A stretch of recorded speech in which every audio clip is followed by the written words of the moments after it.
శ్రీమాత్రే నమః. శివాయ గురవే నమః. నమస్కారం అండి అందరికీ.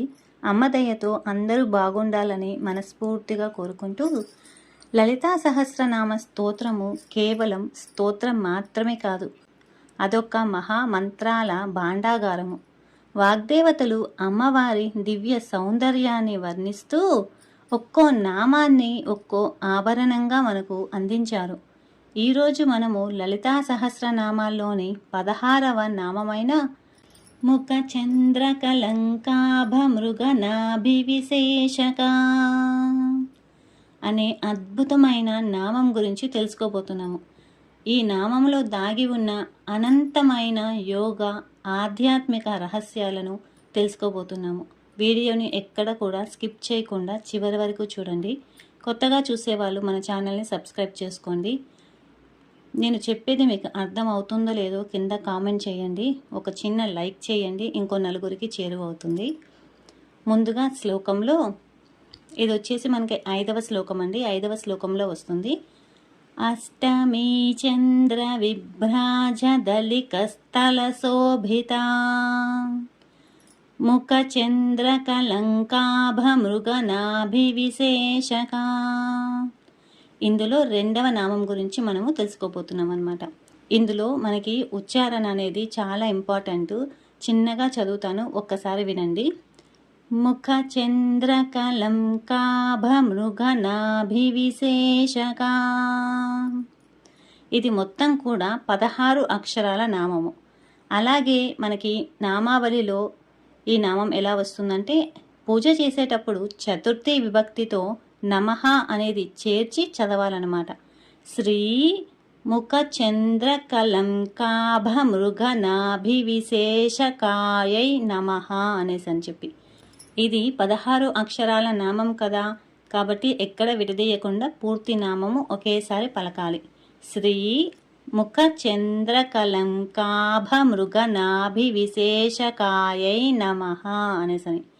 శ్రీ ముఖ చంద్ర కలంకాభమృగనాభివిశేషకాయై నమః అని. ఇంకా ఈ నామంలోని ఒత్తులు దీర్ఘాలు చూస్తే కనుక, ముఖ, ఇందులో ఖ అనేది సాధారణ కా కాదు, ఒత్తు ఖ, మహాప్రాణ అక్షరం అనమాట. అంటే పొట్టలో నుంచి పలకాలి ముఖ అనేసి అని చెప్పి. చంద్ర, చా పక్కన 0 ఉంది, అలాగే దా కింద రావత్తు ఉంటుందన్నమాట. చంద్ర అనేసి అని చెప్పి. కలం కాభ, ఇక్కడ అలా పక్కన 0 ఉంది, ఇంకా 2వ భ అనమాట, ఒత్తు ఉంది. కలం కాభ అనేసి అని చెప్పి. మా కింద రుత్వం వచ్చింది, మృగ అనేసి అని చెప్పి. నాభి అంటే దీర్ఘం ఉంది, భ అనేది మహాప్రాణ అక్షరము, ఒత్తు ఉందన్నమాట. నాభి. విశేషక, షేకి దీర్ఘం ఉంది, ఇంకా చివరి కా కూడా దీర్ఘం ఉంది.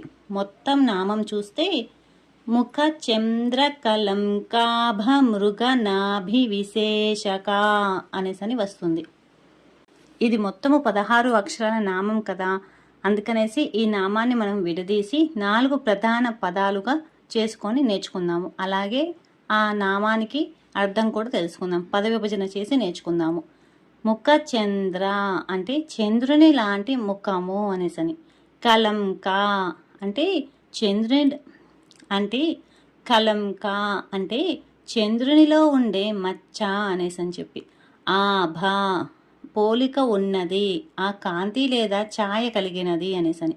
ఆభ అంటే పోలిక ఉన్నది అని. మృగనాభి విశేషక అంటే కస్తూరితో దిద్దబడిన విశేషమైన తిలకము అని.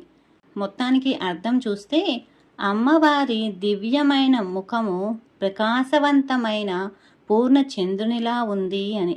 ఆ ముఖారవిందంపై అమ్మ ధరించిన దివ్యమైన కస్తూరి తిలకం ఎలా ఉందంటే, సాక్షాత్తు ఆ చంద్రుడిలో ఉండే మచ్చల ఎంతో అందంగా వెలిగిపోతోంది అని భావం అన్నమాట.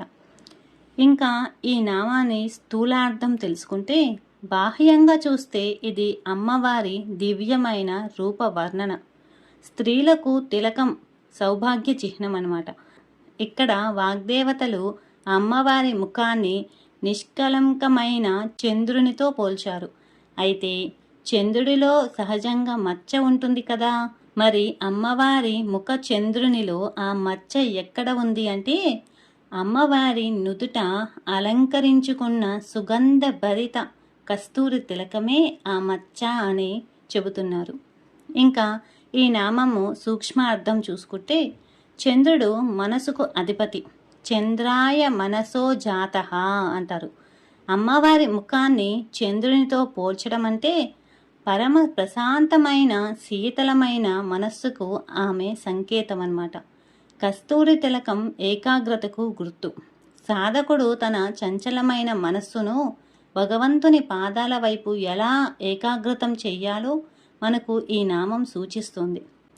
ఈ నామంలో అంతరార్థం చూసుకుంటే నిర్గుణ బ్రహ్మానికి ఎటువంటి లోపం ఉండదు, కానీ సృష్టి కోసం మాయా అనే తిలకం ధరించాలి. ఇక్కడ ఆ కస్తూరి తిలకమే ఆ మాయకు సంకేతం, కానీ ఆ మాయ కూడా దేవికి ఒక ఆభరణమే. యోగశాస్త్రాల ప్రకారము ఈ నామం నేరుగా మన శరీరంలోని ఆజ్ఞాచక్రంతో ముడిపడి ఉంది. నుదిటి భాగంలోనే ఎడ, పింగళ, సుషుమ్న అనే 3 నాడులు కలుస్తాయి. కస్తూరి తిలకం ధరించే స్థానమే ఆజ్ఞాచక్ర స్థానము. ఈ నామాన్ని స్మరిస్తూ భృకుటిపై ధ్యానం నిలపడం వల్ల సాధకుడిలో దివ్య చక్షు అనేది జాగృతమవుతుందన్నమాట. అప్పుడు మనసు ప్రశాంతతను పొందుతుంది. ఈ నామంలోని బీజాక్షర శక్తి చూస్తే కనుక ముఖ చంద్రకలంకాభ మృగనాభివిశేషక. ఈ నామాన్ని ఉచ్చరిస్తున్నప్పుడు నోటిలోని అంగిలికి నాలుక తగలడం ద్వారా మెదడులోని నాడులు ఉత్తేజితమవుతాయి అన్నమాట. అదే ఆధునిక సైన్స్ ప్రకారము మన భృకుటి మధ్యలో పీనియల్ గ్రంథి ఉంటుంది. కస్తూరి వంటి సహజ సిద్ధ సుగంధ ద్రవ్యాలను లేదా మనము నిత్యము ధరించే కుంకుమను అక్కడ ధరించడం వల్ల ఆ గ్రంథి ప్రేరేపించబడి మెలటోనిన్ అనే హార్మోన్ విడుదలై ఒత్తిడి తగ్గుతుందన్నమాట. నిత్యము ఈ నామస్మరణ వల్ల కలిగే ప్రకంపనలు మెదడులోని ఆల్ఫా తరంగాలను పెంచి ప్రశాంతతను ఇస్తాయి. ఈ నామం నుండి మనము నేర్చుకోవాల్సిన ఒక గొప్ప వ్యక్తిత్వ వికాస పాఠం ఉంది. లోకంలో ఎవరైనా సరే అందమైన చంద్రుడినైనా మచ్చ ఉందని వేలెత్తి చూపరు, కానీ ఇక్కడ వాగ్దేవతలు ఆ మచ్చను కూడా ఒక అందమైన తిలకంగా మార్చి వర్ణించారు. మన జీవితంలో లేదా ఇతరులలో ఉండే లోపాలను చూసి కుంగిపోకుండా ఆ లోపాలను కూడా మన వ్యక్తిత్వానికి ఒక అందమైన విశేషంగా అంటే ఆభరణంగా మార్చుకోగలగాలి. ప్రతికూలతలను అనుకూలతలుగా మార్చుకోవడమే నిజమైన సాధన.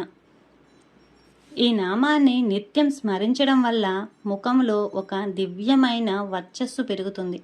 ఇంకా మానసిక ఒత్తిడి, ఆందోళనలు తగ్గి చంద్రుని లాంటి ప్రశాంతత లభిస్తుంది. సన్మార్గంలో నడిచేలా ఆజ్ఞాచక్రము మనల్ని ప్రేరేపించబడుతుందన్నమాట.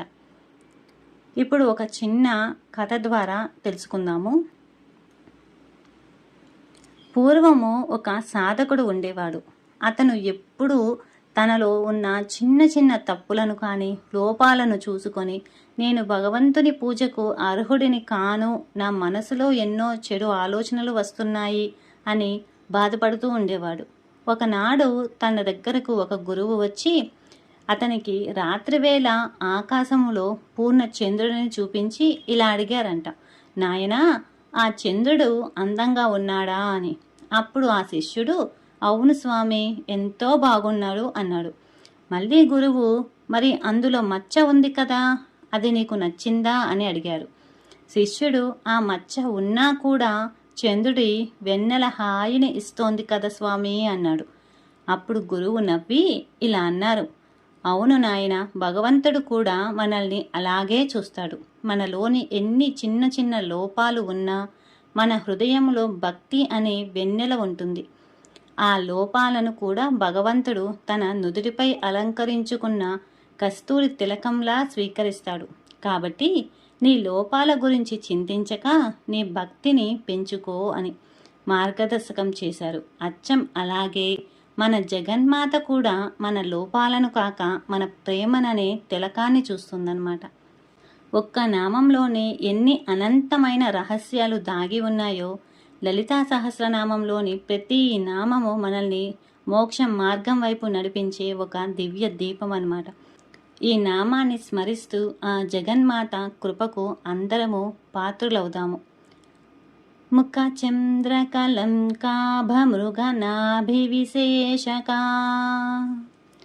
ముఖ చంద్రకలంకాభమృగనాభివిశేషకా ముఖ చంద్రకలంకాభమృగనాభివిశేషకా. ఈ వివరణ మీకు నచ్చినట్లయితే వీడియోని లైక్ చేయండి, మీ మిత్రులతో పంచుకోండి. మరిన్ని లలితానామ రహస్యాల కోసము మన ఛానల్ని సబ్స్క్రైబ్ చేసుకోండి. మళ్ళీ మరొక నామంతో రేపు కలుద్దాము. శ్రీమాత్రే నమః. శివాయ గురవే నమః. సర్వం శ్రీ లలితార్పణమస్తు.